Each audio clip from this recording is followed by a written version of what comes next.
சிறுபான்மையினருக்கு நிறைய பிரச்சனையும் ஒரு மாற்று கருத்தும் திருமாவளவன் அவர்களுக்கு ஸ்டாலின் மேல இருந்தது. அந்த டைம்ல அவர் வெளியில வந்திருந்தா நிச்சயமா ஒரு 5 to 6 சீட்டு பிசிகே கொடுக்கறதுக்கு எடப்பாடி பழனிசாமி அவர்களும் ரெடியா இருந்தாரு. அதிமுகவை கொஞ்சம் கொஞ்சமா அவங்கள சுரண்டி சுரண்டி இவங்க மேல வருவாங்க. அது அதிமுக காரங்களுக்கே தெரியாம சுரண்டி எப்படி மேல வர்றதுங்கிறத வெவ்வேறு ஸ்டேட்ல பிஜேபி பண்ணி காட்டியிருக்கு. அண்ணாமலை அவர்களுக்கும் எடப்பாடி பழனிசாமி அவர்களுக்கு நடந்த கோல்டு வார் தான் இவங்க 2 பேரும் சேரவே முடியாத மாதிரியான ஒரு சூழ்நிலை ஏற்பட்டுருச்சு. அவங்க 2 பேரும் சேர்ந்திருந்தா ஒரு 10 MP கிடைச்சிருந்தா இவங்களுடைய தயவுலையும் அங்க மேல ஆட்சி அமைஞ்சிருந்தா இன்னைக்கு ஏடிஎம்கே இருக்க வேண்டிய இடமே வேற. சட்டமன்ற தேர்தலில் 15 சீட்டு வரைக்கும் சாலிடா வாங்கியிருக்க முடியும். அவருடைய பான சின்னத்திலேயே நின்றுக்கவும் முடியும். ஆனா அது எல்லாத்தையும் மிஸ் பண்ணிட்டாரு. இன்னைக்கு அந்த 6 சீட்டுக்கே அங்க டிஎம்கே கூட்டணியில போராடிக்கிட்டு இருக்காரு. அதுவும் கிடைக்காதுங்கிறது தான் உண்மை. ஏடிஎம்கே, விசிகே, டிவிகே கூட்டணி இன்னும் கொஞ்சம் ஸ்ட்ராங்கா தெரியுதா, ஆட்சி அமைக்கிறதுக்கான வாய்ப்பு தெரியுதா, அது எல்லாத்தையும் மிஸ் பண்ணிட்டு இப்ப பிஜேபி உள்ள வந்துருச்சுனாலதான் என்ன பண்ண முடியும். Welcome to paper roast. இந்த வீடியோல என்ன பார்க்க போறோம்னா 2026 சட்டமன்ற தேர்தலுக்கு எல்லா கட்சிகளும் வேலை இப்பவே தொடங்கிட்டாங்க.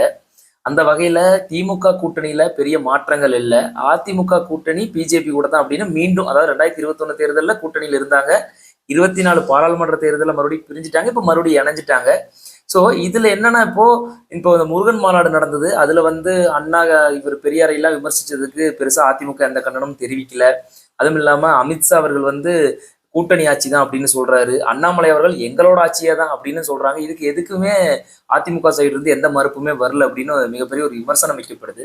இதுக்கிடையில நம்ம பண்ண அனலைஸ்ல விசிகே மற்ற இந்த சிறுபான்மை கட்சிகள் தான் எதுக்கு இந்த பிஜேபியும் அதிமுகவும் இணையவே ஒரு காரணம் அப்படின்னு சொல்லி நாங்க ஃபீல் பண்றோம். அது எப்படி விசிகே அதிமுகவும் பிஜேபியும் சேர்ற காரணமாக முடியும்னு நீங்க நினைக்கலாம். அது என்ன காரணம்னு தெரிஞ்சுக்கிறதுக்காக வீடியோ ஸ்கிப் பண்ணாம பாருங்க.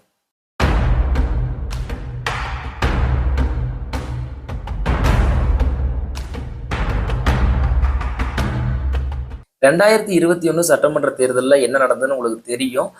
திமுக தான் ஆட்சி அமைச்சாங்க. ஆனா பிஜேபி, இந்த அதிமுக பிஜேபி கூட்டணி மிகப்பெரிய ஒரு நல்ல டஃப் கொடுத்துருந்தாங்க. அதாவது எல்லாருமே ப்ரெடிக்ட் பண்ணது என்னன்னா, எடப்பாடி பழனிசாமி அவர்கள் சிஎம் கேண்டிடேட்டா சந்திக்கிற முதல் தேர்தல் மிகப்பெரிய தோல்வியை சந்திப்பாரு, ரொம்ப பெரிய வித்தியாசத்துல டிஎம்கே ஜெயிக்கும்லாம் நிறைய பேர் சொல்லியிருந்தாங்க. ஆனா வெறும் 3% ஓட்டுல தான் டிஎம்கே ஆட்சியை பிடிச்சாங்க. 3% ஓட்டுல தான் ஏடிஎம்கே ஆட்சியை இழந்தாங்க.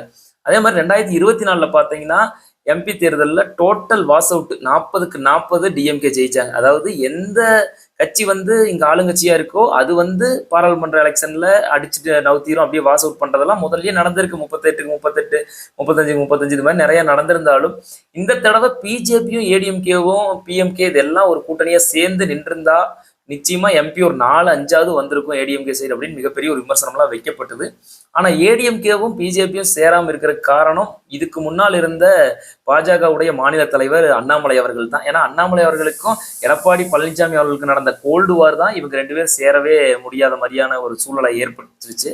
அது ஏற்படுத்தின விளைவு எத்தனையோ விளைவுகள் ஏற்படுத்திருச்சு. ஏன்னா அவங்க 2 பேரும் சேர்ந்திருந்தா ஒரு 10 MP கிடைச்சிருந்தா இவங்களுடைய தயவுலையும் அங்க மேல ஆட்சி அமைஞ்சிருந்தா இன்னைக்கு ஏடிஎம்கே இருக்க வேண்டிய இடமே வேற. ஆனா எல்லாத்தையும் நாசம் பண்ணிட்டாங்க. இப்ப மறுபடியும் சட்டமன்ற தேர்தல்ல கிட்டத்தட்ட தேர்தலுக்கு 1 வருஷம் இருக்கும் போதே நாங்க கூட்டணி அப்படின்னு சொல்லி அனௌன்ஸும் பண்ணிட்டாங்க. அப்படி அனௌன்ஸ் பண்ற காரணம் பிஜேபி சைடு இருந்து கொடுக்கப்பட்ட நெருக்கடி தான் ஏடிஎம்கேக்கு. அப்படி இப்படின்னு நிறைய நியூஸ்கள் வந்தது. அவங்க ரொம்ப ஆளுமையாவும் இருக்காங்க. அமித்ஷா அவர்கள் இப்போ ரீசெண்டா கொடுத்த பேட்டியில கூட கூட்டணி ஆட்சி தான் அப்படிங்கிற மாதிரி சொல்லியிருக்காரு. அதுக்கு எடப்பாடி பழனிசாமி அவர்களோ இல்லை ஏடிஎம்கே சைடு இருந்து பெரிய மூத்த தலைவர்களோ யாருமே எதிர்ப்பு தெரிவிக்கல, எதுவும் கண்டனமும் தெரிவிக்கல. அண்ணாமலை அவர்கள்ட்ட இப்படி சொல்லியிருக்காரு அமித்ஷா அப்படின்னு கேட்டதுக்கு, அது என்னங்க கூட்டணி ஆட்சி, எங்க ஆட்சி தான் அப்படின்னே அவர் இன்னொரு படி மேல போய் அடிச்சிட்டாரு. ஏன்னா அவர் ஆல்ரெடி ஒரு ஏடிஎம்கே பிடிக்காத ஆளு, ஸோ அடிச்சிட்டாரு. அதனால பாத்தீங்கன்னா மேபி ஏடிஎம்கே ஆட்சி அமைக்கிற பட்சத்துல அரசவையில இவங்களுக்கு இடம் கொடுப்பாங்களோ பிஜேபின்னா நல்லாவே உள்ள வந்துருச்சோ அப்படின்னு ஒரு பக்கமும், பிஜேபி இப்படி உள்ள வந்துருச்சு அப்படின்னு ஒரு சைடு ரொம்ப புலம்பலும் இருக்கு. ஆனா இது உள்ள வர்றதுக்கு நம்ம ஆல்ரெடி ஃபர்ஸ்ட் கட்ல சொன்ன மாதிரி விசிகே, காங்கிரஸ் எல்லாம் ஒரு முக்கியமான காரணம். சரி, விசிகே காங்கிரஸ் எப்படிங்க பிஜேபியும் ஏடிஎம்கேவும் ஜாயின் பண்றதுக்கு காரணமா இருக்க முடியும்? அதுக்கு வாய்ப்பே இல்லை. என்ன லாஜிக் எல்லாம் பேசுறீங்கன்னு நீங்க கேட்கலாம். லாஜிக் இருக்கு. அதாவது 2024 எம்பி தேர்தலில் ஏடிஎம்கேவை கழட்டி விட்டாங்க பிஜேபி ஒன்றும் ஏடிஎம்கேவை கழட்டி விடல, ஏடிஎம்கே தான் பிஜேபியை கழட்டி விட்டாங்க. ஆனா அந்த டைம்ல பாத்தீங்கன்னா எடப்பாடி பழனிசாமி அவர்களும் ஏடிஎம்கேவும் ரொம்ப ஓப்பனா யாரு கூட்டணிக்கு வந்தாலும் வரவேற்க ரொம்ப தயாரா இருந்தாங்க. அந்த டைம்ல பாத்தீங்கன்னா வேங்க வயல் பிரச்சனை, சிறுபான்மையினருக்கு நிறைய பிரச்சனையும் ஒரு மாற்று கருத்தும் திருமாவளவன் அவர்களுக்கு ஸ்டாலின் மேல இருந்தது. அந்த டைம்ல அவர் வெளியில வந்திருந்தா நிச்சயமா ஒரு 5 to 6 சீட்டு விசிகே கொடுக்கறதுக்கு எடப்பாடி பழனிசாமி அவர்களும் ரெடியா இருந்தாரு. ஆனா அந்த டைம்ல திருமாவளவன் அவர்கள் வர மறுத்துட்டார். அந்த மாதிரியான ஒரு கோல்டன் ஆப்பர்ச்சுனிட்டி அவர் யூஸ் பண்ணிக்கலன்னா அன்னைக்கு அவர் யூஸ் பண்ணியிருந்தா இன்னைக்கு சட்டமன்ற தேர்தலில் 15 சீட்டு வரைக்கும் சாலிடா வாங்கியிருக்க முடியும். அவருடைய பான சின்னத்திலேயே நின்றுக்கவும் முடியும். ஆனா அது எல்லாத்தையும் மிஸ் பண்ணிட்டாரு. இன்னைக்கு அந்த 6 சீட்டுக்கே அங்க டிஎம்கே கூட்டணியில போராடிக்கிட்டு இருக்காரு. அதுவும் கிடைக்காதுங்கிறது தான் உண்மை. இப்போ அவர் வந்திருந்தாருன்னா இப்போ ஏடிஎம்கே விசிகே கூட்டணியில இருந்திருக்கும். ஏடிஎம்கே விசிகே கூட்டணியில இருந்திருந்தா விஜய் அவர்களும் இவங்க கூட சேர்ந்திருக்கிறதுக்கான அதிக வாய்ப்பு இருக்கு. ஏன்னா இப்ப விஜய் அவர்கள் வராத காரணம் என்னன்னா எங்களுடைய அரசியல் எதிரி திமுக, கொள்கை எதிரி பிஜேபின்னு சொல்லிட்டாரு. ஸோ பிஜேபி ஏடிஎம்கே கூட்டணியில் இருக்கிறது தான் விஜய்க்கு உள்ள வர்றதுக்கு ஒரு தயக்கமே. இப்போ ஒருவேளை பிஜேபி ஏடிஎம்கே கூட்டணியில் இல்லைன்னா விஜயும் வந்திருப்பாரு. அப்ப பாருங்க, ஏடிஎம்கே, விசிகே, டிவிகே கூட்டணி இன்னும் கொஞ்சம் ஸ்ட்ராங்கா தெரியுதா, ஆட்சி அமைக்கிறதுக்கான வாய்ப்பு தெரியுதா? அதை எல்லாத்தையும் மிஸ் பண்ணிட்டு இப்ப பிஜேபி உள்ள வந்துருச்சு. பிஜேபி உள்ள வந்துருச்சுனாலதான் என்ன பண்ண முடியும்? அப்ப தமிழ்நாட்டுல பிஜேபி வளர்ந்துருமா? இதை தடுக்கிறதுக்கு வேற வழியே இல்லையா அப்படின்னு கேட்டீங்கன்னா நிச்சயமா வழியே கிடையாது. பிஜேபி வளரத்தான் போகுது. ஒருவேளை 2026ல அதிமுக கூட்டணி ஆட்சி அமைக்குதுன்னு வச்சுக்கோங்களேன், நிச்சயமா அரசவையிலையுமே இடம் வாங்கிடுவாங்க பிஜேபி. வேற வழியே இல்லை. ஏன்னா அவங்க அந்த அளவுக்கு ஃபோர்ஸா மேலையும் இருக்காங்க. கண்டிப்பா தமிழ்நாட்டுல பிஜேபி வளரும். அதை எதுவும் மாற்றவே முடியாது. அதாவது என்னன்னா இப்ப பாத்தீங்கன்னா அண்ணாமலை அவர்கள் இருக்கும்போதுதான் பிஜேபி ஓரளவுக்கு வெளியில தெரிஞ்சுது. அந்த அளவுக்கு அவரும் ஓரளவுக்கு பண்ணாரு. ஆனா இப்ப அவரையே மாத்திட்டாங்க. அதுவும் இல்லாம இந்த 2026 தேர்தலில் தோத்துட்டா முடிஞ்சிருமா அப்படின்னா அப்படிலாம் கிடையாது. ஏன்னா அதிமுகவை கொஞ்சம் கொஞ்சமா அவங்கள சுரண்டி இவங்க மேல வருவாங்க. அது அதிமுக காரங்களுக்கே தெரியாம சுரண்டி எப்படி மேல வர்றதுங்கிறத வெவ்வேறு ஸ்டேட்ல பிஜேபி பண்ணி காட்டியிருக்கு. ஸோ இங்கேயும் அதை பண்ணோம் நிச்சயமா.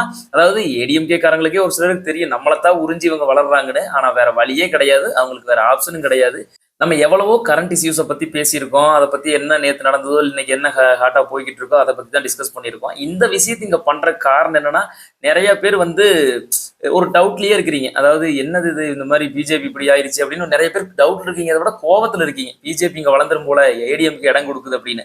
அதாவது ஒரு கட்சி இடம் கொடுக்குது அப்படின்னா அது மட்டுமே காரணம் இல்லை, எத்தனையோ கட்சிகள் காரணம். அதை தாண்டி இன்னொன்னு நான் சொல்ல மறந்துட்டேன். அதாவது இவர் திருமாவளவன் அவர்கள் சேரல அப்படிங்கிறதையெல்லாம் தாண்டி நீங்க ஏடிஎம்கேவை எம்பி எலெக்ஷன்ல தூக்கி நிச்சயமா புடிச்சிருக்கணும். அதாவது புடிச்சிருக்கணும்னா 40க்கு 40 அவங்கள ஜெயிக்க வச்சிருக்கணும்னு சொல்ல ஒரு 5 சீட்டாவது ஜெயிக்க வச்சிருக்கணும். நாங்க தனியா நின்று எப்படி 5 சீட்டு ஜெயிச்சோம் பார்த்தியான்னு ஒரு கெத்து காமிச்சு பிஜேபி கிட்ட ஓங்கி பேசியிருப்பாங்க ஏடிஎம்கே. அன்னைக்கு நீங்க மொத்தமா, அதாவது பிஜேபி வேணான்னு துரத்தி விட்ட ஏடிஎம்கேவை அன்னைக்கு நீங்க சப்போர்ட் பண்ணல. வேற வழி இல்லாம இன்னைக்கு பிஜேபி அவங்க கூப்பிட்டுக்கிட்டாங்க. அவ்வளவுதான் உண்மை. ஏன்னா அங்க இவங்களோட மெஜாரிட்டி, இவங்களோட பவர் அங்க ப்ரூவ் பண்ண முடியல. ஏன்னா 0 சீட்ஸ் எம்பி எலெக்ஷன்ல. அப்ப நாங்க கூடவே வந்துடுறோம்ட்டாங்க. இவங்களுக்கு வேற வழி இல்லை. அந்த ரைடு கீடு நிறைய பிரச்சனைகளோட இவங்களும் ஓகே சொல்லிட்டாங்க. இன்னி பிஜேபி வளர்றத எவனாலையும் தடுக்க முடியாது. ஒரு வகையில தடுக்கலாம். ஒரு வகையில அதாவது தடுக்கலாம்னா அந்த பிஜேபி வளர்றதை இப்போதைக்கு நிறுத்தி வைக்கலாம். அது எப்படின்னா, அடுத்த வருஷம் டிஎம்கே எலெக்ஷன்ல ஜெயிக்கணும். அந்த விஜய் வந்தாரு, சீமான் இருக்காரு, அவங்க இவங்கன்னு ஓட்ட பிரிச்சு ஏதாவது அந்த ஓட்ட பிரிச்சது டிஎம்கே ஃபேவரா இல்லாம ஏடிஎம்கே ஃபேவரா போய் ஏடிஎம்கே ஆட்சி அமைக்கிற பட்சத்துல பிஜேபியோட வளர்ச்சி அசுர வளர்ச்சியா இருக்கும். ஒருவேளை டிஎம்கே ஆட்சி அமைச்சாலும் 2வது கட்சியா, அதாவது டிஎம்கே ஏடிஎம்கேன்னு மட்டுமே கடைசி 60 வருஷமா இருக்கிற தமிழக அரசியல்ல டிஎம்கே விஸ் பிஜேபின்னு பிஜேபி உட்காருவாங்க. இந்த வீடியோ பிடிச்சிருந்ததுன்னா லைக் பண்ணுங்க, மறக்காம உங்க ஃப்ரெண்ட்ஸுக்கு ஷேர் பண்ணுங்க. உங்களுடைய கருத்துக்கள் என்னன்னு நான் தெரிஞ்சுக்க விரும்புறேன், கமெண்ட்ல சொல்லுங்க. மறக்காம சேனலை சப்ஸ்கிரைப் பண்ணிக்கங்க. இன்னொரு வீடியோவில் சந்திப்போம். நன்றி.